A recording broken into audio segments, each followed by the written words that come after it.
Joining us now, NBC News investigative correspondent Tom Winter, who's following the story for us. And Tom, I just want to caution everybody out there to take a breath because we still don't know exactly what happened. And law enforcement officials are still obviously trying to get a handle on this. I also understand there's some video of the actual collision. We're going to play that for you once we're able to get it up online on our airwaves. But do tell us what you're able to confirm for us at this moment. Sure, Katie. So you laid it out very well there. The video is going to show, we are told, and again, it should just kind of getting through the computer server. But once it does, it'll show a vehicle traveling at an extremely high rate of speed, as you mentioned, hitting a median.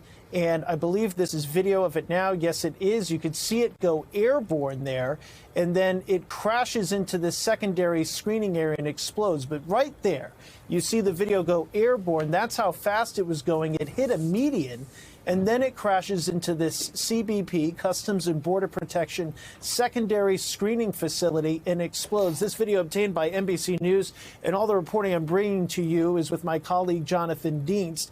So you see this moment here where the vehicle goes airborne, and then later you see the video that we showed first, which was, of course, the aftermath, traveling at such a high rate of speed that in this fire that occurred afterwards, obviously the occupants of that vehicle we're told that there were at least two are deceased at this time. We do not have their names. We don't have any sort of information. We are still piecing together the sequence of events, but it appears that this incident started on a local street. That's where it was, a local street on the U.S. side of the border, to be clear, hits this median, goes airborne, as you just saw, and then we have the aftermath video of that fire that we looked at just seconds ago. So that's the sequence of events.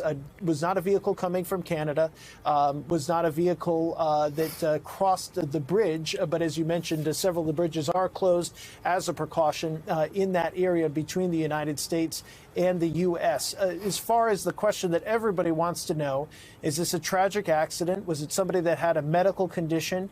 Were they fleeing local law enforcement? No indication of that, tied to something more on the local side. Or was this an intentional act? And if it was an intentional act, what is the motive? What is behind this? And is it in fact terrorism? It's just too soon to say, according to at least 4 senior law enforcement officials that have been briefed, that have been in contact with the people that are involved in this investigation in that part of the country, folks that we've relied on over the years for a number of these major stories to give us clear and accurate information and to not get ahead of where the evidence actually is and what's developed. We've seen some unconfirmed photos, and our folks are in the process of getting those, Katie, of once this fire was put out.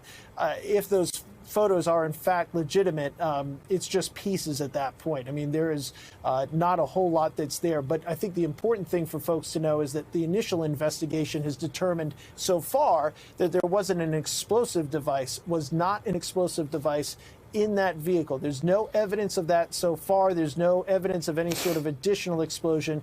There's just an evidence of a car flying through the air. Incredible video, and 2 people now dead as we're looking at there on screen.